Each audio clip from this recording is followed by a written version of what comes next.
Swamal, welcome to your YouTube family. Kudla rampage Mahesh Shetty ತಿಮರೋಡಿಯ ಗಡಿಪಾರು ಆದೇಶಕ್ಕೆ ಸಂಬಂಧಪಟ್ಟ ಹಾಗೆ ನಿಮ್ಗೆಲ್ಲರಿಗೂ ಕೂಡ ಗೊತ್ತಿದೆ ಎಸಿ ಸ್ಟೆಲ್ಲಾ ವರ್ಗೀಸ್ ಅವರು 3ನೇ ಬಾರಿಗೆ ಗಡಿಪಾರು ಆದೇಶವನ್ನು ಕೂಡ ಮಾಡಿರುವಂತದ್ದು. ಇದಕ್ಕೆ ಸಂಬಂಧಪಟ್ಟ ಹಾಗೆ ವಿಜಯ್ ವಾಸು ಪೂಜಾರಿ ಅವರು ಕೂಡ ಆರ್ಗ್ಯುಮೆಂಟ್ ಮಾಡಿರುವಂತದ್ದು ಪುತ್ತೂರು ಕೋರ್ಟ್ ನಲ್ಲಿ, ಎಸಿ ಕೋರ್ಟ್ ನಲ್ಲಿ ಆರ್ಗ್ಯುಮೆಂಟ್ ಕೂಡ ಮಾಡಿರುವಂತದ್ದು. ಮೊದಲನೇ ಬಾರಿಗೆ 55A ಅಡಿಯಲ್ಲಿ ಕಳಿಸಿದ್ದ, 55B ಅಡಿಯಲ್ಲಿ ಕಳಿಸಿದ್ದ ಅನ್ನುವಂತ ವಿಚಾರದಲ್ಲಿ ಕೋರ್ಟ್ ಕೂಡ ಹೇಳಿತ್ತು. ನಂತರ ವಾಪಸ್ ಕೂಡ ಕಳಿಸಿತ್ತು. ನಂತರದಲ್ಲಿ ವಿಜಯ್ ವಾಸು ಪೂಜಾರಿ ಅವರು ಸಲ್ಲಿಸಿದಂತ ಅಬ್ಜೆಕ್ಷನ್ ಅನ್ನು ಪರಿಗಣಿಸದೆ ಕಳಿಸಿದ್ದಕ್ಕಾಗಿ ಮತ್ತೊಮ್ಮೆ ಜಸ್ಟಿಸ್ ನಾಗಪ್ರಸನ್ನರವರು ವಾಪಸ್ ಕಳಿಸಿರುವಂತದ್ದು. ಈಗ ಆ ಅಬ್ಜೆಕ್ಷನ್ ಅನ್ನು ಪರಿಗಣಿಸಿ ಮತ್ತೊಮ್ಮೆ ಗಡಿಪಾರು ಆದೇಶವನ್ನು ಮಾಡಿದೆ ಅಂತ ಹೇಳಿದ್ರು ಕೂಡ ತಪ್ಪಾಗ್ಲಿಕ್ಕಿಲ್ಲ. ಇದರಲ್ಲಿ ನಾವು ಒಂದು ಗಮನಿಸಬೇಕು ಏನು ಅಂತ ಹೇಳಿದ್ರೆ, ಒಂದ್ ಸೈಡ್ ಅಲ್ಲಿ ವಿಜಯ್ ವಾಸು ಪೂಜಾರಿ ಅವರಿಗೆ ಜಯ ಅಂತ ಹೇಳಿದ್ರು ಕೂಡ ತಪ್ಪಾಗ್ಲಿಕ್ಕಿಲ್ಲ. ಮೊದಲನೇ ಬಾರಿಗೆ 1 ವರ್ಷ ಗಡಿಪಾರು ಆದೇಶ ಮಾಡಿದ್ರು. 2ನೇ ಬಾರಿಗೆ ಮಾಡ್ಬೇಕಾದ್ರೆ ಅದು 9 ತಿಂಗಳು ಅಂತ ಹೇಳಿ ಮಾಡಿದ್ರು. 3ನೇ ಬಾರಿಗೆ ಅಂತ ಹೇಳಿದ್ರೆ ಈಗ ಮಾಡಿರುವಂತಹ ಗಡಿಪಾರು ಆದೇಶ 6 ತಿಂಗಳಿಗೆ ಅಂತ ಹೇಳಿ ಮಾಡಿದ್ರು.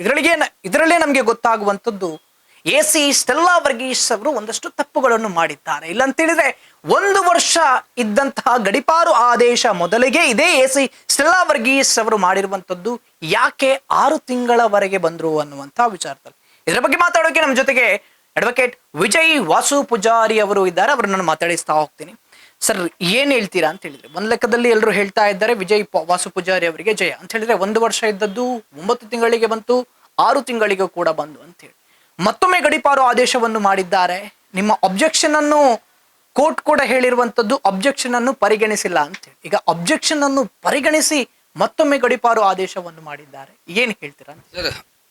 ಇದು ಒಂದು ಭಾಗದಲ್ಲಿ ನಾವು ಯೋಚನೆ ಮಾಡಿದರೆ, ನಾವು ಎಪೇರ್ ಆದ ನಂತರ 1 ವರ್ಷದಲ್ಲಿದ್ದಂಥ ಗಡಿಪಾರು ಆದೇಶವನ್ನು 9 ತಿಂಗಳಿಗೆ ತಂದರು. 2ನೇ ಬಾರಿಗೆ ನಮ್ಮ ಆಕ್ಷೇಪಣೆಯನ್ನು ಕನ್ಸಿಡರ್ ಮಾಡಿ ಅದನ್ನು 6 ತಿಂಗಳಿಗೆ ತಂದೆ. ಫಸ್ಟಿಗೆ 9 ತಿಂಗಳಿಗೆ ತಂದರು, ಮತ್ತೆ ಈಗ 6 ತಿಂಗಳಿಗೆ ತಂದಿದ್ದಾರೆ. ಒಂದು ಅರ್ಥದಲ್ಲಿ ಇದು ನಮಗೆ ಸಂದಂಥ ಜಯ ಅಂತ ನಾನು ಹೇಳ್ಬೋದು. ಆದರೆ ನಾನು ಸ್ಟೆಲ್ಲಾ ವರ್ಗೀಸ್ ಅವರ ಹತ್ರ ನಾನು ಮನವಿ ಮಾಡಿಕೊಳ್ತಾ ಇದ್ದೇನೆ, ಮೇಡಮ್, ತಾವು ಹೈಕೋರ್ಟಿನ ನ್ಯಾಯಮೂರ್ತಿಯಾಗಿರುವಂಥ ನಾಗಪ್ರಸನ್ನರವರು ತಾವು ಜುಡಿಷಿಯಲ್ ಮೈಂಡ್ ಅಪ್ಲೈ ಮಾಡಿ, ಸರಿಯಾ, ತಾವು ಆಕ್ಷೇಪಣೆಯನ್ನು ಅಂದರೆ ಮಹೇಶ್ ಶೆಟ್ಟಿ ತಿಮ್ಮರೋಡಿಯವರ ಪರವಾಗಿ ಸಲ್ಲಿಸಿದಂತಹ ಆಕ್ಷೇಪಣೆಯನ್ನು ಕನ್ಸಿಡರ್ ಮಾಡಿ ಜುಡಿಷಿಯಲ್ ಮೈಂಡ್ ಅಪ್ಲೈ ಮಾಡಬೇಕು ಅಂತ ತಮಗೆ ಕಡತವನ್ನು ತಾವು ಮಾಡಿದ ಆದೇಶವನ್ನು ಕ್ಯಾಶ್ ಮಾಡಿ ತಮಗೆ ಕಳಿಸಿಕೊಟ್ರು. ಆದರೆ ತಾವು ನಾನು ಸಲ್ಲಿಸಿದಂಥ ಆಕ್ಷೇಪಣೆಯನ್ನು ಸರಿಯಾಗಿ ತಾವು ಪರಿಶೀಲನೆ ಮಾಡಿ ತಾವು ಆದೇಶ ಮಾಡಿದರೆ ಇವತ್ತು ಗಡಿಪಾರ ಆದೇಶ ಆಗ್ತಿರ್ಲಿಲ್ಲ ಅಂತ ನನ್ನ ನಿರ್ಧಾರ. ಯಾಕಂದರೆ ಇಲ್ಲಿ ತಮ್ಮ ಮುಂದೆ ನಾವು ಹಲವಾರು ಹೈಕೋರ್ಟ್ ಮತ್ತು ಸುಪ್ರೀಂ ಕೋರ್ಟಿನ ಜಡ್ಜ್ಮೆಂಟನ್ನು ತಾವು ತಮಗೆ ನಾವು ಸಲ್ಲಿಸಿಕೊಂಡಿದ್ದೇವೆ.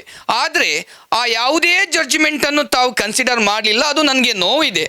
ಆದರೆ ಅದೇನೇ ಇರಲಿ, ನಾನು ತಮ್ಮ ಹತ್ರ ಕೇಳ್ಕೊಳ್ಳೋದು ಇಷ್ಟೇ, ಈ ದೇಶದ ಸಂವಿಧಾನ ಕೊಟ್ಟಂಥ ಒಂದು ಮೂಲಭೂತವಾದಂಥ ಹಕ್ಕನ್ನು ತಾವು ಅದನ್ನು ಕಿತ್ತುಕೊಳ್ಳುವಂಥ ಸಂದರ್ಭ ತಾವು ಕೆಲವೊಂದು ಅಂಶಗಳನ್ನು ಪರಿಗಣಿಸಬೇಕಿತ್ತು. ಒಂದು, ಈ ದೇಶದ ಸುಪ್ರೀಂ ಕೋರ್ಟ್ ಹೇಳಿರುವಂಥ ತೀರ್ಪಿನಲ್ಲಿ ದೀಪಕ್ ಡೋಂಡ್ರೆ ಕೇಸನ್ನು ತಾವು ಪರಿಶೀಲನೆ ಮಾಡಿದರೆ, ದೀಪಕ್ ಡೋಂಡ್ರೆ ಕೇಸನ್ನು ಪರಿಶೀಲನೆ ತಾವು ಮಾಡಿದರೆ ಯಾವುದೇ ಒಂದು ಎಕ್ವಿಟಲ್ ಆದಂಥ ಕೇಸನ್ನು ಕನ್ಸಿಡರ್ ಮಾಡಬಾರ್ದಂತ ಹೇಳ್ತದೆ. ಆದರೆ ತಾವು 13 ಎಕ್ವಿಟಲ್ ಆದಂಥ ಕೇಸನ್ನು ಕನ್ಸಿಡರ್ ಮಾಡಿರುವುದು ಅದು ಈ ದೇಶದ ಉನ್ನತ ನ್ಯಾಯಾಂಗ ವ್ಯವಸ್ಥೆ ಮಾಡಿದಂಥ ಆದೇಶದ ಉಲ್ಲಂಘನೆಯಾಗಿದೆ ಅಂತ ನನ್ನ ಸ್ಪಷ್ಟವಾದಂಥ ಅಭಿಪ್ರಾಯ. ಯಾಕಂದರೆ ಸುಪ್ರೀಂ ಕೋರ್ಟಿನ ಆದೇಶವನ್ನು ಹೈಕೋರ್ಟ್ ಮತ್ತು ಕೆಳಗಿನ ನ್ಯಾಯಾಲಯಗಳು ಅದನ್ನು ಪಾಲಿಸಬೇಕು, ಅದು ಪ್ರೆಸಿಡೆನ್ಷಿಯಲ್. ಅದರಿಂದ ತಾವು ಅಲ್ಲಿ ಆದೇಶವನ್ನು ಉಲ್ಲಂಘನೆ ಮಾಡಿದ್ರಿ. ಯಾಕಂದರೆ ನನ್ನ ಕಕ್ಷಿಗಾರರ ಮೇಲಿದ್ದಂಥ 26 ಕೇಸಲ್ಲಿ 13 ಕೇಸ್ ಎಕ್ವಿಟ್ ಆಗಿದೆ. ಆ ಎಕ್ವಿಟನ್ನು ಎಲ್ಲಿವರೆಗೆ ಚಾಲೆಂಜ್ ಮಾಡಲಿಲ್ಲ. ಯಾವುದೇ ನ್ಯಾಯಸ್ಥಾನದಲ್ಲಿ ಅಥವಾ ಅಪೀಲ್ ಕೋರ್ಟಿನಲ್ಲಿ ಅದನ್ನು ಚಾಲೆಂಜ್ ಮಾಡಲಿಲ್ಲ. ಆ ಚಾಲೆಂಜ್ ಮಾಡದಿದ್ದರೂ ಕೂಡ ಅದನ್ನು ತಾವು ಪರಿಗಣಿಸಿರುವುದು, ಆ ಕೇಸನ್ನು ಪರಿಗಣಿಸಿರುವುದು ತಾವು ಸುಪ್ರೀಂ ಕೋರ್ಟಿನ ತೀರ್ಪಿಗೆ ತಾವು ಮಾಡಿದಂಥ ಅಪಪ್ರಚಾರ ಅಂತ ನಾನು ಭಾವಿಸ್ತೇನೆ ಮೇಡಮ್. ಆ ನಂತರ ಇಲ್ಲಿ Sachin was state of Karnataka ಕೇಸನ್ನು ತಾವು ಪರಿಶೀಲನೆ ಮಾಡಿದ್ರು ಕೂಡ ಆ ಕೇಸ್ ಏನು ಹೇಳುತ್ತಂದ್ರೆ, ನನಗೆ ರೀಸನೇಬಲ್ ಅಪರ್ಚುನಿಟಿ ಕೊಡಬೇಕು. ಯಾವುದೇ ಒಂದು ಕೇಸು ತೀರ್ಮಾನ ಮಾಡುವಾಗ ಕೂಡ ನನಗೆ ರೀಸನೇಬಲ್ ಅಪರ್ಚುನಿಟಿ ತಾವು ಕೊಡಬೇಕಿತ್ತು. ತಾವು ಕೊಡಲಿಲ್ಲ. ಇವನ್ ನಾನು ಸೆಕ್ಷನ್ 58 ಅಲ್ಲಿ ಅಪ್ಲಿಕೇಶನ್ ಸಲ್ಲಿಸಿಕೊಂಡಿದ್ದೇನೆ. ನನ್ನ ಅಪ್ಲಿಕೇಶನ್ ಅವಶ್ಯಕತೆ ಇಲ್ಲ ಅಂತ ಹೇಳುತ್ತೆ ಅದೇ ಕಾನೂನು. 1963 ಕರ್ನಾಟಕ ಪೊಲೀಸ್ ಆಕ್ಟ್ ಏನ್ ಹೇಳುತ್ತೆ ಅಂದ್ರೆ, ಪ್ರತಿವಾದಿಯವರ ಆಕ್ಷೇಪಣೆ ಅವಶ್ಯಕತೆ ಇಲ್ಲ ಅಥವಾ ಅರ್ಜಿ ಅವಶ್ಯಕತೆ ಇಲ್ಲ. ಈ ನ್ಯಾಯಾಲಯ ತಾವು ಆದೇಶ ಮಾಡುವ ಪೂರ್ವದಲ್ಲಿ ಒಂದು ರೀಸನೇಬಲ್ ಆಪರ್ಚುನಿಟಿ ಕೊಡಬೇಕು, ತಮ್ಮ ಮುಂದೆ ಮೆಟೀರಿಯಲ್ ಎವಿಡೆನ್ಸ್ ಇರಬೇಕು, ಆ ನಂತರ ತಾವು ಆದೇಶ ಮಾಡಬಹುದು ಅಂತ ಹೇಳ್ತದೆ. ಈ ಸಂದರ್ಭದಲ್ಲಿ ಕರ್ನಾಟಕ ನ್ಯಾಯಾಲಯ ನೀಡಿದಂತ ಸಚಿನ್ ಅವರ ತೀರ್ಪಿನಲ್ಲಿ, Sachin MR state of Karnataka ನೀಡಿದಂತ ತೀರ್ಪಿನ ವೈಲೇಷನ್ ಕೂಡ ಇಲ್ಲಿ ಆಗಿದೆ. ಆ ನಂತರ ನಾವು ಮುಂದುವರಿದು ಹೇಳುವುದಾದ್ರೆ, ಮುನೀರ್ ಅಹಮದ್ ಕೇಸಲ್ಲಿ ಕೂಡ ಕ್ಲಿಯರ್ ಆಗಿ ಹೇಳಿದೆ ಮೇಡಮ್. ಮುನೀರ್ ಅಹಮದ್ ಕೇಸಲ್ಲಿ ಕೂಡ ಅವನ ಇತಿಹಾಸ, ಕ್ರಿಮಿನಲ್ ಇತಿಹಾಸ ಇದೆ ಎಂಬ ಮಾತ್ರಕ್ಕೆ ಅವನನ್ನು ಗಡೀಪಾರು ಮಾಡಲಿಕ್ಕೆ ಆಗುವುದಿಲ್ಲ ಅಂತ ಹೇಳಿದೆ. ಆದರೂ ಇಲ್ಲಿ ಗಡೀಪಾರು ಆಗಿದೆ. ಇದು ನನಗೆ ನೋವು ತಂದಿದೆ ಸರ್. ಗಡೀಪಾರು ಮಾಡೋಕೆ 2.5 ಗಂಟೆಗೆ ಏನೋ ಬರ್ತಾರೆ ಅನ್ನುವಂಥ ವಿಚಾರದಲ್ಲೂ ಕೂಡ ಹೇಳಿರುವಂಥದ್ದು. 10 ರಿಂದ 20 ಪೊಲೀಸರು ಮನೆಗೆ ಬಂದಿದ್ದಾರೆ ಅನ್ನುವಂಥ ವಿಚಾರದಲ್ಲಿ. ಸೊ ನೋಟಿಸ್ ಸರ್ವ್ ಮಾಡೋಕೆ ಅಂತ ಹೇಳಿ ಕೂಡ ಕೇಳ್ಪಟ್ಟೆ. ಇದು ಗಡೀಪಾರು ಆದೇಶ ಆದ ನಂತರ ಒಂದು ನೋಟಿಸ್ ಸರ್ವ್ ಮಾಡೋಕೆ ಏನೆಲ್ಲ ಪ್ರೊಸೀಜರ್ ಇದೆ? ನೆಕ್ಸ್ಟ್ ಡೇನೇ ಗಡೀಪಾರು ಅಂತ ಹೇಳಿದ್ರೆ ಅವರನ್ನು ಎಲ್ಲಿಗೆ ಗಡೀಪಾರು ಆದೇಶ ಹೊರಡಿಸ್ತಾರೆ ಅಲ್ಲಿಗೆ ಕೊಂಡೋಗುವಂತ ಪ್ರೊಸೀಜರ್ ಇದೆಯಾ ಅಥವಾ ನೋಟಿಸ್ ಕೊಡಬೇಕಾ, ಯಾವ ರೀತಿ ಅಂತೇಳಿ? ಸರ್, ಈಗಾಗಲೇ ಕರ್ನಾಟಕ ಪೊಲೀಸ್ ಆಕ್ಟ್ 1963 ಸೆಕ್ಷನ್ 59 ತಾವು ಪರಿಶೀಲನೆ ಮಾಡಿದ್ರೆ, ಈ ಕೇಸಿನಲ್ಲಿ, ಗಡೀಪಾರ್ ಕೇಸಿನಲ್ಲಿ ನನಗೆ 1 ತಿಂಗಳ ಅವಕಾಶ ಇದೆ. ನಾನು 1 ತಿಂಗಳ ಒಳಗಡೆ ಅಪೀಲ್ ಮಾಡಿದ್ರೆ ಆ ನಂತರ ಎಕ್ಸಿಕ್ಯೂಷನ್ ಆಗಬೇಕು ಆ ಕೇಸನ್ನು. ಆ ಕೇಸಿನಂತೆ ನನ್ನನ್ನು ಗಡೀಪಾರ್ ಮಾಡಬೇಕು. 1 ತಿಂಗಳ ಅವಕಾಶ ಇದೆ. ಇದು 1963 ಪೊಲೀಸ್ ಆಕ್ಟ್ ಹೇಳ್ತಾ ಇದೆ. ಆದರೆ ದುರಂತ ಏನಂದ್ರೆ, 13ನೇ ತಾರೀಕು ಗಡೀಪಾರ ಆದೇಶ ಆಗುತ್ತೆ. 13ನೇ ತಾರೀಕಿಗೆ ಗಡೀಪಾರ ಆದೇಶ ಆದ ನಂತರ 17ನೇ ತಾರೀಕಿಗೆ ಬೆಳಗಿನ ಜಾವ 2:45 ಗಂಟೆಗೆ 25 ರಿಂದ 30 ಜನ ಪೊಲೀಸ್ನವರು ಬರ್ತಾರೆ. ನನ್ನ ಮೇಲೆ ಇರುವಂತ ಆರೋಪ ಖಾಲಿ ಗಡೀಪಾರ ಆದೇಶ, ಸರಿಯಾ? ಈ ಗಡೀಪಾರನ್ನು ಅಂದ್ರೆ ಸೆಕ್ಷನ್ 59 ಉಲ್ಲಂಘನೆ ಮಾಡಿ ಆ ಮಧ್ಯರಾತ್ರಿ 2:45 ಆ ಬೆಳಗಿನ ಜಾವ ಅದನ್ನು ಎಕ್ಸಿಕ್ಯೂಷನ್ ಮಾಡುವಂತ ಅಂದ್ರೆ ಆ ಎಕ್ಸಿಕ್ಯೂಟ್ ಮಾಡುವಂತ ಅವಶ್ಯಕತೆ ಏನಿತ್ತು ತಮಗೆ? ಅದಕ್ಕಿಂತ ಮೊದಲು ತಾವು ನೋಡಿದ್ದೀರಿ ಏನಂದ್ರೆ, 2ನೇ ಬಾರಿ ಗಡೀಪಾರು ಆದಂತ ಸಂದರ್ಭದಲ್ಲಿ ಅಲ್ಲಿ ಇಡೀ ಬೆಳ್ತಂಗಡಿಯ ಆ ಪೇಟೆಯಲ್ಲಿ ಟಮಟೆ ಬಾರಿಸಿ ನನ್ನ ಗಡೀಪಾರ ಆದೇಶವನ್ನು ತಾವು ತುಂಬಾ ವಿಜೃಂಭಣೆಯಿಂದ ತಾವು ಅದನ್ನು ಪಾಲಿಸಿದವರು. ಆದರೆ ನಾನು ತಮಗೆ ಕೇಳ್ಕೊಳ್ಳೋದು ಇಷ್ಟೇ, ಇದು ನಮ್ಮ ಕರ್ನಾಟಕದ ಇತಿಹಾಸದಲ್ಲಿ, ಈ ಕರ್ನಾಟಕದ ಇತಿಹಾಸದಲ್ಲಿ 9 ತಿಂಗಳಲ್ಲಿ 3 ಗಡೀಪಾರು ಆದೇಶ ಅಂದ್ರೆ ಇದು ಮಹೇಶ್ ಶೆಟ್ಟಿ ತಿಮ್ಮರೋಡಿಯವರ ಆದೇಶ. ಇಲ್ಲಿವರೆಗೆ ಇಂಥ ಯಾವುದೇ ಆದೇಶ ಆಗ್ಲಿಲ್ಲ ಅಂತ ಹೇಳಿದ್ರು ಅದು ತಪ್ಪಾಗ್ಲಿಕ್ಕಿಲ್ಲ. 3 ಬಾರಿ ಆದೇಶ ಆಗುತ್ತೆ. ನನ್ನ ಕಕ್ಷಿಗಾರ ಮಾಡಿದಂತ ಅಪರಾಧ ಏನು? ಆ ನಂತರ ನಾನು ತಮ್ಮಲ್ಲಿ ಕೇಳಲಿಕ್ಕಿದ್ದೇನೆ ಮೇಡಮ್, ತಾವೊಂದು ಆದೇಶವನ್ನು ತಮ್ಮ ತೀರ್ಪಿನಲ್ಲಿ ಒಂದು ಸುಪ್ರೀಂ ಕೋರ್ಟಿನ ಒಂದು ಆದೇಶವನ್ನು ತಾವು ಉಲ್ಲೇಖ ಮಾಡಿದ್ದೀರಿ. ರಾಮ್ ಲೋಹಿಯಾ ಅಂತ ಕೇಸನ್ನು ಸುಪ್ರೀಂ ಕೋರ್ಟ್, ಆ ಸುಪ್ರೀಂ ಕೋರ್ಟಿನ ಆದೇಶ ತಮ್ಗೆ ಗೊತ್ತಿದೆ ಇಲ್ವೋ ಗೊತ್ತಿಲ್ಲ. ಆ ಸುಪ್ರೀಂ ಕೋರ್ಟ್ ಏನು ಹೇಳುತ್ತೆ ಅಂದ್ರೆ, ಯಾವುದೇ ಒಬ್ಬ ವ್ಯಕ್ತಿ ಸಿವಿಲ್ ವಾರ್ ಅಥವಾ ದೇಶದ ಭದ್ರತೆಗೆ ಧಕ್ಕೆ ತಂದಂತ ಸಂದರ್ಭದಲ್ಲಿ ತಾವು ನೆನಪಿಟ್ಕೊಳ್ಬೇಕು, ತಾವು ಅದನ್ನೇ ಏನಂದ್ರೆ ಆ ಆದೇಶವನ್ನು ನೋಡಿದ್ರೆ, ಸುಪ್ರೀಂ ಕೋರ್ಟಿನ ಆದೇಶವನ್ನು ನೋಡಿದ್ರೆ, ಯಾವುದೇ ಒಬ್ಬ ದೇಶದ್ರೋಹಿ ಸಂಬಂಧಪಟ್ಟಂತ ಅಥವಾ ಸಿವಿಲ್ ವಾರ್ ಅಥವಾ ದೇಶದ ಭದ್ರತೆಗೆ ಧಕ್ಕೆ ತಂದ್ರೆ ಆತನನ್ನು ಗಡೀಪಾರು ಮಾಡಬಹುದು ಅಂತ ಸುಪ್ರೀಂ ಕೋರ್ಟ್ ಕ್ಲಿಯರ್ ಆಗಿ ಹೇಳಿದೆ. ನನ್ನ ಕಕ್ಷಿಗಾರ ದೇಶದ ಭದ್ರತೆಗೆ ಅಥವಾ ದೇಶದ ಹಿತಾಸಕ್ತಿಗೆ ಎಲ್ಲಿಯಾದ್ರೂ ಧಕ್ಕೆ ತಂದದ್ದು ಯಾವುದಾದ್ರೂ ಅಂಶ ತಮ್ಮ ಆದೇಶದಲ್ಲಿ ಉಲ್ಲೇಖ ಆಗಿದೆ ಅಥವಾ ಪೊಲೀಸ್ನವರು ಸಲ್ಲಿಸಿದಂಥ ಯಾವುದಾದ್ರೂ ಒಂದು ಅಂಶಗಳು ಅದರಲ್ಲಿ ಇದೆಯಾ ಅಂದರೆ ದೇಶದ ಭದ್ರತೆಗಾಗಿ ಅಥವಾ ಸಿವಿಲ್ ವಾರ್ ನಡೆದಂಥದ್ದು ಎಲ್ಲಿಯಾದ್ರೂ ಅದರಲ್ಲಿ ಕಂಡು ಬಂದಿದೆಯಾ? ಆದರೂ ತಾವು ಆ ಆದೇಶವನ್ನು ಅದರಲ್ಲಿ ಮೆನ್ಷನ್ ಮಾಡಿದ್ರಿ, ಅದು ಕೂಡ ತಪ್ಪು ಅಂತ ನನ್ನ ಅಭಿಪ್ರಾಯ ಮೇಡಮ್. ಸರ್ 59 ಕ್ಲಿಯರ್ ಹೇಳುತ್ತೆ, ನನಗೆ 1 ತಿಂಗಳ ಅವಕಾಶ ಇದೆ ಸರ್. 1 ತಿಂಗಳ ಒಳಗಡೆ ಅದು ಎಕ್ಸಿಕ್ಯೂಟ್ ಮಾಡಲಿಕ್ಕೆ ಆಗಲ್ಲ. ಇದು ಎಲ್ಲೋ ಒಂದು ಕಡೆ ಕಾನೂನಿನ ಕೊರತೆಯಿಂದಾಗಿ ಸರಿ ನನಗೆ ಮೇಲ್ಮನವಿ ಮಾಡಲಿಕ್ಕೆ ಅವಕಾಶ ಇದೆ. ಆ ಮೇಲ್ಮನವಿಗೂ ಅವಕಾಶ ಕೊಡದೆ 13ನೇ ತಾರೀಕಿಗೆ ಮಾಡಿದಂಥ ಆದೇಶವನ್ನು 17ನೇ ತಾರೀಕಿಗೆ ಎಕ್ಸಿಕ್ಯೂಟ್ ಅಂದರೆ ಬೆಳಗಿನ ಜಾವ 2:45 ಗಂಟೆಗೆ ಆ ಹೊತ್ತಿನಲ್ಲಿ 25ರಿಂದ 30 ಜನ ಪೊಲೀಸ್ನವರು ಬರುವಂಥ ಅವಶ್ಯಕತೆ ಏನಿತ್ತು? ಒಂದು ವೇಳೆ ಇದೇ ಆಸಕ್ತಿಯನ್ನು ಅವತ್ತು ಸೌಜನ್ಯನ ಕೊಲೆ ಮತ್ತು ಅತ್ಯಾಚಾರ ಅಂದರೆ ಒಂದು ಅಪ್ರಾಪ್ತ ವಯಸ್ಸಿನ ಹೆಣ್ಣು ಮಗುವಿನ ಏನು ತಪ್ಪು ಮಾಡದಂಥ ಹೆಣ್ಣು ಮಗುವಿನ ಸರಿಯಾ ಈ ಜಗತ್ತಿನ ಆಗು ಹೋಗುಗಳ ಬಗ್ಗೆ ಅರಿವೇ ಇಲ್ಲದಂಥ ಒಂದು ಅಪ್ರಾಪ್ತ ವಯಸ್ಸಿನ ಹೆಣ್ಣು ಮಗುವಿನ ಕೊಲೆ ಮತ್ತು ಅತ್ಯಾಚಾರಕ್ಕೆ ಸಂಬಂಧಪಟ್ಟಂತೆ ಅಥವಾ ಆಣೆ ಮಾವುತ ನಾರಾಯಣನ ಅವನ ಕೊಲೆಗೆ ಸಂಬಂಧಪಟ್ಟಂತೆ ಅಥವಾ ಆತನ ತಂಗಿಗೆ ಸಂಬಂಧಪಟ್ಟಂತೆ ಅಥವಾ ಧರ್ಮಸ್ಥಳದಲ್ಲಿ ನಡೆದಂಥ 74 ಅಸಹಜ ಸಾವುಗಳಿಗೆ ಸಂಬಂಧಪಟ್ಟಂತೆ ತಾವು ಅಥವಾ ತಮ್ಮ ಇಲಾಖಾ ಅಥವಾ ಪೊಲೀಸ್ ಅಧಿಕಾರಿಗಳು ಒಂದು ವೇಳೆ ಇಷ್ಟೇ ಆಸಕ್ತಿ ವಹಿಸಿದ್ರೆ ನಾವಿಷ್ಟು ಹೋರಾಟ ಮಾಡುವಂತ ಅಥವಾ ಸೌಜನ್ಯನ ಪರ ಹೋರಾಟ ಆಗಲಿ ಅಥವಾ ಹೈಕೋರ್ಟ್ನ ಬಾಗಿಲು ತಟ್ಟುವುದಾಗಲಿ ಅಥವಾ ಸುಪ್ರೀಂ ಕೋರ್ಟಿನ ಮುಂದೆ ನಾವು ಬೇಡುವಂತ ಪರಿಸ್ಥಿತಿ ಬರ್ತಿರ್ಲಿಲ್ಲ ಅಂತ ನನ್ನ ಅಭಿಪ್ರಾಯ. ಇದರಲ್ಲಿ ಒಂದಷ್ಟು ಕೇಸ್ಗಳು ಎಲ್ಲಾನು ಇರುವಂಥದ್ದು ಸೌಜನ್ಯ ಪರ ಹೋರಾಟಕ್ಕೆ ನಡೆದಂಥ ಸಮಯದಲ್ಲಿ ಹಾಕಿರುವಂಥ ಕೇಸ್. ಸೌಜನ್ಯ ಹೋರಾಟ ಏನು ನಡೆಯುತ್ತೆ ನ್ಯಾಯಕ್ಕೋಸ್ಕರ ಅದರಲ್ಲಿ ಹಾಕಿರುವಂಥ ಕೇಸ್ ಅಂತೇಳಿ. ಸೊ ಯಾವುದೇ ಮರ್ಡರ್ ಇಲ್ಲ, ರಕ್ತಪಾತ ಮಾಡಿರುವಂಥದ್ದು ಇಲ್ಲ. ಅಥವಾ ಅಲ್ಲೇ ಹೇಳ್ತಾರೆ ಏನಂತ ಹೇಳಿದ್ರೆ ಇವರನ್ನು ನೋಡಿ ಓಡುವ ಪರಿಸ್ಥಿತಿ ಇದೆ ಅಂತ ಹೇಳಿದ್ರೆ ಜನರು ಭಯಭೀತರಾಗ್ತಾರೆ ಇವರನ್ನು ನೋಡಿದ ತಕ್ಷಣ ಅಂತ ಹೇಳಿ. ಸೊ ಅಂಥದ್ದು ಕೇಸ್ ಯಾವುದೇ ಇಲ್ಲ. ಸೌಜನ್ಯ ನ್ಯಾಯಕ್ಕೋಸ್ಕರ ಹೋರಾಟ ಮಾಡಿದಂಥ ಕೇಸ್ ಅಂತ ಹೇಳಿದ್ರೆ ಫ್ರೀಡಮ್ ಆಫ್ ಸ್ಪೀಚ್ ಇದು. ಸೊ ಇದರಲ್ಲಿ ಹಾಕಿರುವಂತ ಕೇಸನ್ನು ಹಿಡಿದುಕೊಂಡು ಗಡಿಪಾರು ಮಾಡೋಕ್ಕಾಗುತ್ತಾ? ನಾನು ಈಗಾಗಲೇ ಬೆಳ್ತಂಗಡಿ ಪೊಲೀಸ್ ಅಧಿಕಾರಿಗಳಿಗೆ ಮತ್ತು ಸಹಾಯಕ ಆಯುಕ್ತರು ಪುತ್ತೂರು ಇವರಿಗೆ ಮಾಹಿತಿ ಹಕ್ಕಲ್ಲಿ 6 ಅರ್ಜಿಯನ್ನು ನಾನು ಸಲ್ಲಿಸಿಕೊಂಡಿದ್ದೇನೆ. ಅದು ನನ್ನ ಪ್ರಕಾರ ಸೋಮವಾರ ತಲುಪುವಂಥ ಸಾಧ್ಯತೆ ಇದೆ. ಇವತ್ತು ಅಂಚೆ ಇಲಾಖೆಗೆ ರಜೆ ಇರುವುದರಿಂದ ಈ ಆದೇಶ ಬಂದ ನಂತರ ನಾನು 6 ಮಾಹಿತಿ ಹಕ್ಕಲ್ಲಿ ನಾನು ಅರ್ಜಿಯನ್ನು ಸಲ್ಲಿಸಿಕೊಂಡಿದ್ದೇನೆ. ನನ್ನ ಮೊದಲ ಅರ್ಜಿ ಏನಂದರೆ, ಮಹೇಶ್ ಶೆಟ್ಟಿ ತಿಮ್ಮರೋಡಿ ಅವರ ಚಲನವಲನದಿಂದ ತಾವು ಧಕ್ಕೆ ಆಗ್ತಾ ಇದೆ, ಸಾರ್ವಜನಿಕ ಆಸ್ತಿಪಾಸ್ತಿ ಹಾನಿ ಮತ್ತು ಜೀವಕ್ಕೆ ಹಾನಿ ಆಗ್ತದೆ. ಯಾಕಂದರೆ ಅವರು ಮಾಡಿದ್ದು 55A ಕರ್ನಾಟಕ ಪೊಲೀಸ್ ಆ್ಯಕ್ಟ್ 1963ರ ಕಲಂ 55A ಅಲ್ಲಿ ಹೇಳ್ತಾರೆ. 55A ಅಂದರೆ ಕ್ಲಿಯರ್ ಆಗಿ ಹೇಳುತ್ತೆ ಏನಂದರೆ, ಒಬ್ಬ ವ್ಯಕ್ತಿಯ ಚಲನವಲನದಿಂದ ಸಾರ್ವಜನಿಕ ಆಸ್ತಿಪಾಸ್ತಿ ಅಥವಾ ಜೀವಕ್ಕೆ ಹಾನಿ ಆದರೆ ಆತನನ್ನು ಗಡಿಪಾರು ಮಾಡ್ಬೋದು ಅಂತ. ಮೇಡಮ್ ತನ್ನ ಮೊದಲ ಆದೇಶದ ಒಂದನೇ ಅಂಶವನ್ನು ಅದನ್ನೇ ಉಲ್ಲೇಖ ಮಾಡ್ತಾರೆ. ಸರಿಯಾ? ನಾನು ಕೇಳ್ತಾ ಇರೋದು, ನನ್ನ ಕಕ್ಷಿಗಾರರಾಗಿರುವಂಥ ತಿಮ್ಮರೋಡಿಯವರು ಅವರ ಚಲನವಲನದಿಂದ ಇಲ್ಲಿವರೆಗೆ ಎಷ್ಟು ಜೀವ ಹಾನಿಯಾಗಿದೆ, ಎಷ್ಟು ಜನ ಸತ್ತಿದ್ದಾರೆ, ಎಷ್ಟು ಆಸ್ತಿಪಾಸ್ತಿ, ಯಾವ ಗ್ರಾಮದ ಆಸ್ತಿಪಾಸ್ತಿ ಹಾನಿಯಾಗಿದೆ, ಅದರ ಲೆಕ್ಕವನ್ನು ನಾನು ಕೇಳಿದ್ದೇನೆ. ತಾವು ಇದನ್ನು ಹೈಕೋರ್ಟಿಗೆ ಕೂಡ ಸಲ್ಲಿಸಿಕೊಳ್ಳಿಕ್ಕಿದ್ದೇನೆ. ಅದರ ಮಾಹಿತಿಯನ್ನು ನನಗೆ ತಾವು ಕೊಡ್ಲಿಕ್ಕಿದ್ದೀರಿ, ಅದು ಕೊಡಲೇಬೇಕು, ಯಾಕಂದರೆ ಕಾನೂನಿನ ನಿಯಮ ಇದೆ ಮೇಡಮ್.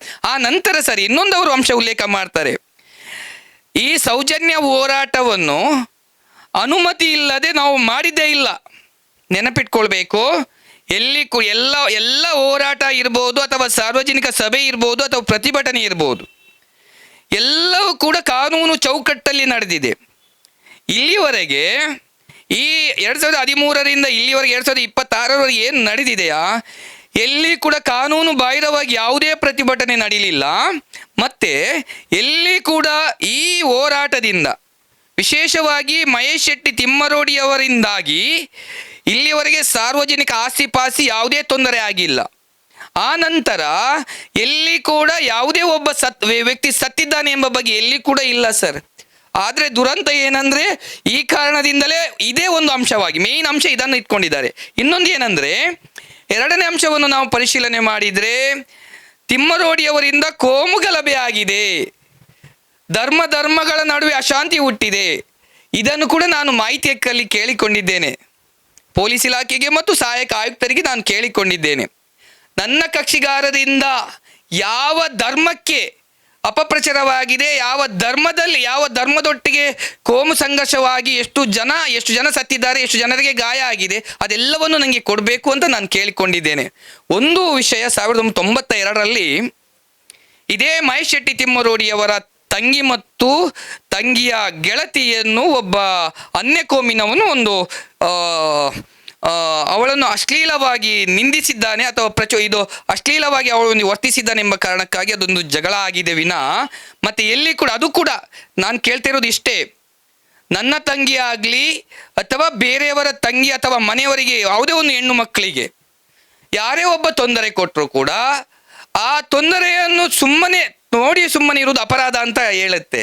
ಅದಕ್ಕಾಗಿ ಅದು ಕೂಡ ಕೋಮುಗಲಭೆ ಅಲ್ಲ, ನೆನಪಿಟ್ಕೊಳ್ಬೇಕು. ಕೋಮುಗಲಭೆ ಅಂದ್ರೆ ಅದಕ್ಕೆ ವಿಶೇಷವಾದಂಥ ಅರ್ಥ ಇದೆ.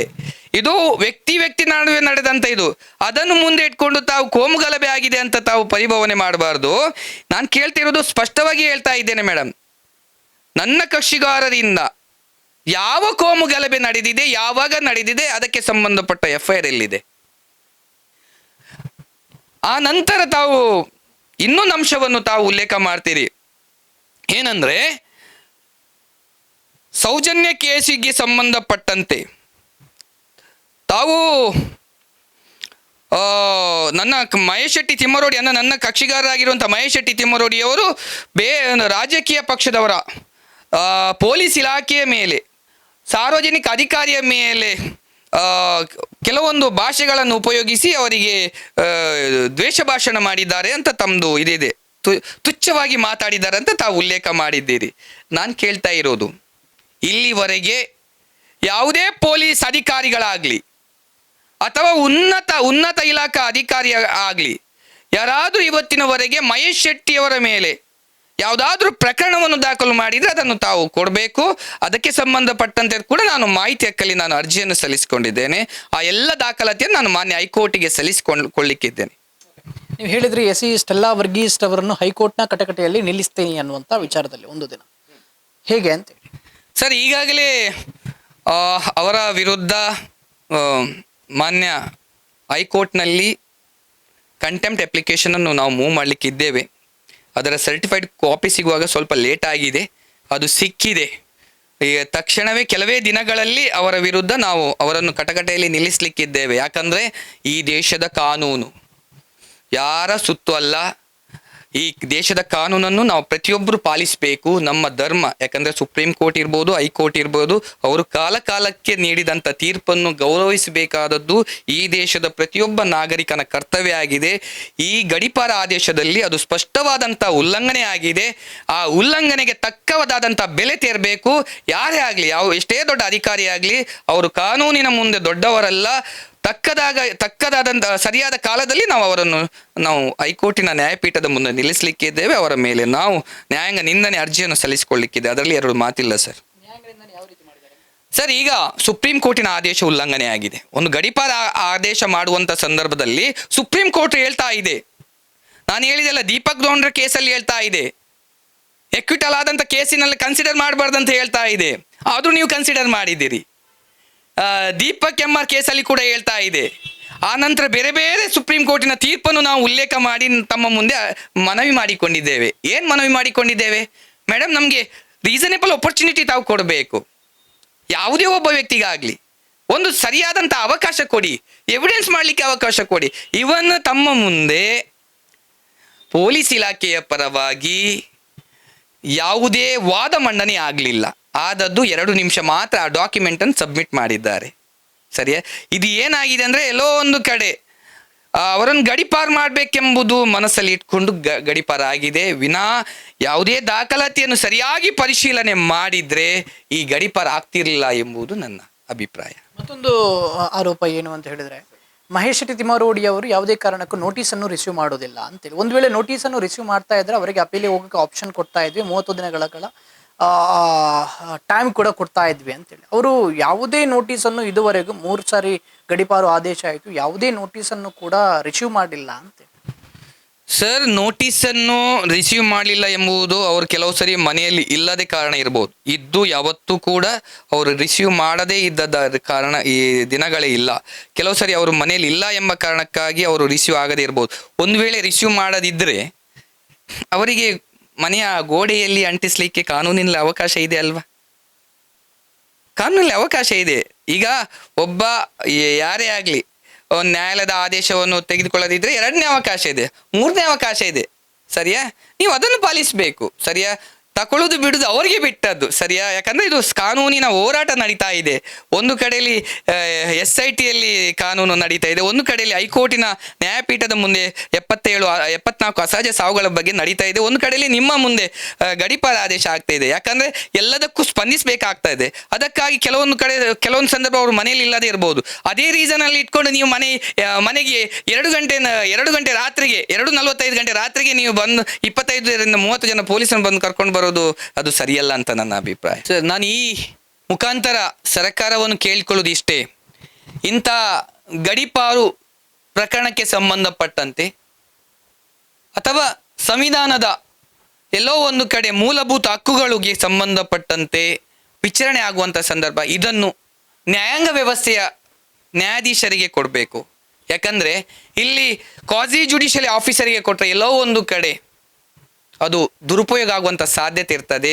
ನ್ಯಾಯಾಂಗಕ್ಕೆ ಕೊಟ್ಟರೆ ಅಥವಾ ನ್ಯಾಯಾಧೀಶರ ಇದಕ್ಕೆ ಕೊಟ್ಟರೆ ಅದನ್ನು ಕಾನೂನು ಪ್ರಕಾರ, ಯಾಕಂದರೆ ಇಲ್ಲಿ ಎಲ್ಲೋ ಒಂದು ಕಡೆ ಕಾನೂನಿನ ತೊಡಕಿತ್ತು. ನಾನು ಈಗಾಗಲೇ ಅದರ ಬಗ್ಗೆ ಇದಕ್ಕಿಂತ ಮೊದಲು ಹೇಳಿದ್ದೇನೆ. ಅದಕ್ಕಾಗಿ ನನ್ನ ಮನವಿ ಈ ಸರ್ಕಾರಕ್ಕೆ ಏನಂದರೆ, ಈ ಸಂವಿಧಾನಕ್ಕೆ ಸಂಬಂಧಪಟ್ಟಂಥ ಮೂಲಭೂತ ಹಕ್ಕುಗಳಿಗೆ ಸಂಬಂಧಪಟ್ಟಂತೆ ನಿರ್ಧಾರ ಮಾಡುವಂಥ ಸಂದರ್ಭ ಈ ದೇಶದ ನ್ಯಾಯಾಂಗ ವ್ಯವಸ್ಥೆಗೆ ನಾವು ಈ ಅಧಿಕಾರ ಕೊಟ್ಟರೆ ಇದು ತುಂಬ ಉಪಯೋಗ ಆಗುತ್ತೆ, ಎಲ್ಲಿ ಕೂಡ ದುರ್ಬಳಕೆ ಆಗಲಿಕ್ಕೆ ಇಲ್ಲ ಅಂತ ನನ್ನ ವಾದ. 2ನೇ ಪಾಯಿಂಟ್, ಇವತ್ತಿನವರೆಗೆ ಸೌಜನ್ಯ ಏನೇ ಆಗಲಿ, ತಿಮ್ಮರೋಡಿಯವರು ಗಡೀಪಾರಾಗಿದ್ದಾರೆ, ಅದನ್ನು ನಾವು ಮುಂದಿನ ನ್ಯಾಯಾಂಗದ ವ್ಯವಸ್ಥೆಯಲ್ಲಿ ಮೇಲ್ಮನವಿ ನಾವು ಸಲ್ಲಿಸಿಕೊಳ್ಳಿಕ್ಕಿದೆ. ಅದರಲ್ಲಿ 2 ಮಾತಿಲ್ಲ. ಇದಕ್ಕೆ ನಾವು ತಕ್ಕದಾದ ಉತ್ತರ ನಾವು ನ್ಯಾಯಾಂಗ ವ್ಯವಸ್ಥೆ ಮುಖಾಂತರ ನಾವು ಕೊಡಲಿಕ್ಕಿದ್ದೇವೆ. ಇದಲ್ಲ, ಇನ್ನೊಂದು ವಿಷಯ ಏನಂದರೆ 2013ರಿಂದ ಇಲ್ಲಿಯವರೆಗೆ ಆ ಧರ್ಮಸ್ಥಳ ವಠಾರದಲ್ಲಿ ಯಾವುದೇ ಹೆಣ್ಣು ಮಗುವಿನ ಅಥವಾ ಹೆಂಗಸರ ಕೊಲೆ ಮತ್ತು ಅತ್ಯಾಚಾರ ನಡೀಲಿಲ್ಲ. ಇದರ ಸಂಪೂರ್ಣ ಕ್ರೆಡಿಟ್ ಹೋಗುವುದಾದರೆ ಮಹೇಶ್ ಶೆಟ್ಟಿ ತಿಮ್ಮರೋಡಿ ಅವರ ಈ ಹೋರಾಟಕ್ಕೆ ಸಲ್ಲಬೇಕು ಅಂತ ನಾನು ಕೇಳ್ಕೊಳ್ತಾ ಇದ್ದೇನೆ. ಯಾಕಂದರೆ ಒಂದು ವೇಳೆ ಅದಕ್ಕಿಂತ ಮೊದಲಿನದು ತಾವೆಲ್ಲ ಪರಿಶೀಲನೆ ಮಾಡಿದರೆ ಅಲ್ಲಿ ಏನೆಲ್ಲ ಆಯಿತು ಎಂಬುದೆಲ್ಲವನ್ನು ಗೊತ್ತಿದೆ, ಹೈಕೋರ್ಟಲ್ಲಿ ಕೂಡ ಇದೆ, ಎಲ್ಲವೂ ಕೂಡ ತಮಗೆಲ್ಲರಿಗೂ ಕೂಡ ಗೊತ್ತಿರುವಂಥ ವಿಷಯ. ಆದರೆ ಅಲ್ಲಿಂದ ಸೌಜನ್ಯನ ಸಾವು ಮತ್ತು ಅತ್ಯಾಚಾರ ಅದು ಅವತ್ತಿಗೆ ಕೊನೆ ಆಯಿತು. ಆ ನಂತರ ಯಾವುದೇ ಒಂದು ಹೆಣ್ಣು ಮಗುವಿನ ಸಾವು ಮತ್ತು ಕೊಲೆ ಅಲ್ಲಿ ನಡೀಲಿಲ್ಲ. ಅದು ಒಂದು ತುಂಬ ಸಂತೋಷದ ವಿಷಯ. ಒಂದು ವೇಳೆ ಈ ಹೋರಾಟ ಇಲ್ಲದಿದ್ದರೆ ಎಷ್ಟು ಸಾವುಗಳಾಗ್ತಿತ್ತೋ ಎಂಬುದು ನಮಗೆ ಹೇಳಲಿಕ್ಕೆ ಅಸಾಧ್ಯ ಸರ್. ಸೊ ಇದಿಷ್ಟು ವಿಜಯ್ ವಾಸು ಪೂಜಾರಿ ಅವರು ಕೂಡ ಹೇಳಿರುವಂತಹ ಮಾತು. ಅಂತ ಹೇಳಿದ್ರೆ ಎಸಿ ಸ್ಟೆಲ್ಲಾ ವರ್ಗೀಸ್ ರವರನ್ನು ಹೈಕೋರ್ಟ್ನ ಕಟಕಟೆಯಲ್ಲಿ ಖಂಡಿತವಾಗ್ಲೂ ನಿಲ್ಲಿಸ್ತೀನಿ. ಯಾಕಂತ ಹೇಳಿದ್ರೆ ಇಲ್ಲಿ ಗಡೀಪಾರು ಆದೇಶವನ್ನು ಏನು ಮಾಡಿದ್ದಾರೆ ಅದು ಸರಿಯಾಗಿಲ್ಲ ಅನ್ನುವಂಥ ವಿಚಾರದಲ್ಲಿ ಕಾನೂನನ್ನು ಸರಿಯಾಗಿ ಪಾಲನೆ ಮಾಡಿಲ್ಲ. ಒಬ್ಬ ವ್ಯಕ್ತಿ ನ್ಯಾಯಕ್ಕೋಸ್ಕರ ಹೋರಾಟ ಮಾಡಿದ್ರೆ ಅದರ ಮೇಲೆ ಕೇಸ್ ಹಾಕ್ತೀರಾ, ಅನಂತರದಲ್ಲಿ ಅದನ್ನು ಹಿಡಿದುಕೊಂಡು ಗಡೀಪಾರು ಆದೇಶ ಮಾಡ್ತೀರಾ ಅನ್ನುವಂಥ ವಿಚಾರದಲ್ಲಿ. ಹೀಗಿರ್ಬೇಕಾದ್ರೆ ನಮಗೆ ವಾಕ್ ಸ್ವಾತಂತ್ರ್ಯ ಅನ್ನುವಂಥದ್ದು ಇದೆ, ಅದು ಯಾಕೆ ಕೊಟ್ಟಿರುವಂಥದ್ದು ಅನ್ನುವಂಥ ಪ್ರಶ್ನೆ ಕೂಡ ಮೂಡುವಂಥದ್ದು ಅಂತೇಳಿ ಕಾದು ನೋಡೋಣ ಹೈಕೋರ್ಟ್ ಅಲ್ಲಿ ಏನಾಗುತ್ತೆ ಈ ಗಡೀಪಾರು ಆದೇಶಕ್ಕೆ ಸಂಬಂಧಪಟ್ಟ ಹಾಗೆ ಅಂತ.